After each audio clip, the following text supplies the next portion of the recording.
അസ്സലാമു അലൈക്കും വറഹ്മത്തുള്ളാഹി വബറകാതുഹു.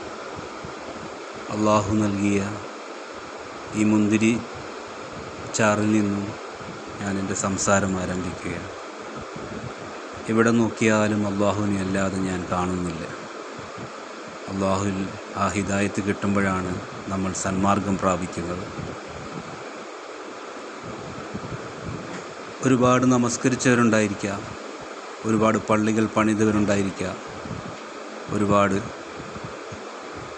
യതീംഖാനകൾ പണിതവരുണ്ടായിരിക്കാം. ഇതെല്ലാം അള്ളാഹു സ്വീകരിച്ചിട്ടുണ്ടെങ്കിൽ നിങ്ങൾ അള്ളാഹുവിനെ കണ്ടുമുട്ടുക തന്നെ ചെയ്യും.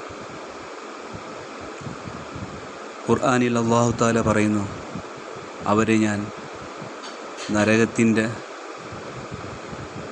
അഹലിലേക്ക് വിളിക്കുന്ന നേതാക്കന്മാരാക്കിയിരിക്കുന്നു. നിങ്ങളിതൊന്നും വിശ്വസിക്കുന്നില്ലേ? ഖുർആൻ പറയുന്നതൊന്നും. പള്ളികളിൽ ഖുർആൻ പറയാത്തത് എന്തുകൊണ്ട്? നമ്മൾ അഹ്ലുൽ സുന്നത്ത് വൽ ജമാഅത്ത്, നമ്മൾ സമസ്ത കേരളയിലെ ജനങ്ങൾ, ഭൂരിഭാഗം ജനങ്ങൾ വരുന്ന മുസ്ലിങ്ങൾ നമ്മൾ സുന്നികളാണെന്ന് വെറുതെ വിശ്വസിച്ചു കൊണ്ടിരിക്കുകയാണ്. ദജ്ജാലിൻ്റെ ഫിത്നയിൽ അകപ്പെട്ടുകൊണ്ടിരിക്കുകയാണ്.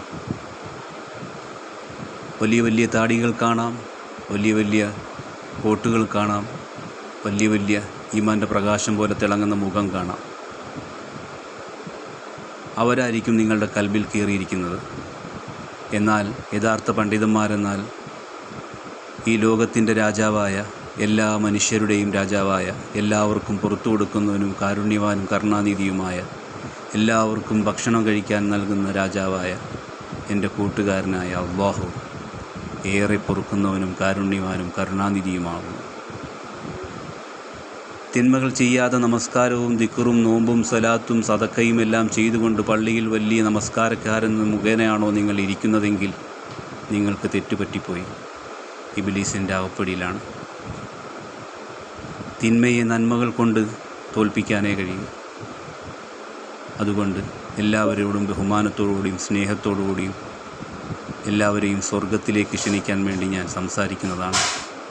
അള്ളാഹു ഹിദായത്ത് നൽകുന്നവർ ഇത് കേൾക്കാനായി കാത്തിരിക്കും.